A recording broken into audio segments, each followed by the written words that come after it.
Olá, você que nos segue pelo Notícias Agrícolas. Eu estou aqui com o professor Maurício Querubim, que é da área de Ciências do Solo, da Exalc. Então, nos trazendo informações desse evento que foi planejado pela Nestlé aqui em Silvânia, em Goiás, sobre agricultura regenerativa e também ligando isso com pecuária leiteira. Professor, muito obrigada. Seja muito bem-vindo.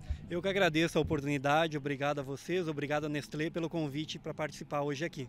Professor, na sua explanação, muito foi falado a respeito de plantas de cobertura, formação de biomassa no solo. Quais são as plantas mais comumente usadas nas propriedades, e principalmente quando a gente fala nessa integração então com a pecuária leiteira? E quais estão sendo os avanços realizados para se pensar em outros consórcios? Legal. Poxa, temos várias opções. Hoje no Brasil nós temos mais de 50 espécies que são possíveis de utilizar tanto para pensando em grãos quanto para pecuária leiteira. As mais utilizadas são as comumente utilizadas pelos produtores, que são as braquiárias, os pânicos. Então essas são as principais gramíneas. Aí nós temos a grama Tifton, que é uma gramínea importante também. Mas a ideia aqui foi difundir também outras alternativas. Não apenas essa cultura solteira de pasto, gramínea, mas também incorporar alguma outra família na história. Então, algumas leguminosas, como o feijão guandu, o feijão mungo, são opções que a gente tem trabalhado, tem utilizado, o próprio programa da Nestlé tem utilizado junto aos produtores, que tem gerado resultados muito interessantes. Além disso, tem outras famílias. Por exemplo, a família das poligonáceas, nós temos o trigo mourisco, que traz um outro benefício. Nós temos as asteráceas, e aí tem o níger, tem o girassol, e assim vai. Nas brássicas, nós temos o nabo forrageiro, por exemplo. Então a ideia é nós misturarmos mais de uma planta para que cada uma possa trazer os seus benefícios. Não tem uma única planta ideal. Várias plantas conseguem trazer pequenos benefícios e aí o conjunto do todo é sinérgico, nós temos um benefício ainda maior. E tem também a questão da regionalização, né, professor? Nem toda espécie, toda planta e toda combinação dessas plantas é ideal para uma região específica. Fala um pouquinho mais sobre isso. Com certeza, não tem uma receita pronta, não tem uma receita de bolo. Nós temos que estudar caso a caso, região a região, porque muda, né? Muda o clima, muda o solo, muda o manejo do próprio produtor e também o nível de investimento do produtor. Tem produtores mais capitalizados, que estão num nível tecnológico um pouco mais alto, produtores que estão iniciando na atividade ou nessa transição, e aí você tem um investimento um pouco menor. Então, com certeza, para cada região tem plantas melhores adaptadas, que se ajustam à janela de cultivo. Então eu não posso pensar numa mesma planta que eu utilizo muito bem na região sul do Brasil, que é uma região produtora de leite, trazer aqui para Goiás ou para o Cerrado e imaginar que vai ter a mesma resposta. Suscetibilidade à geada, ao calor, à chuva. Então para cada região nós temos que estudar e para cada região nós temos espécies que são adaptadas para serem utilizadas.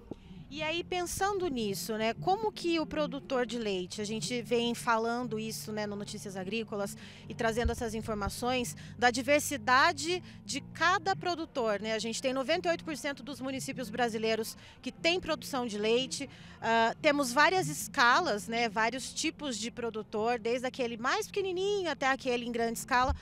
Como que o produtor pode reproduzir esse tipo de prática de manejo de solo que o senhor citou nas propriedades dele, seja ele pequeno, médio ou grande?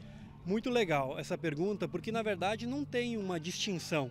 Só grande consegue utilizar, só médio ou só pequeno.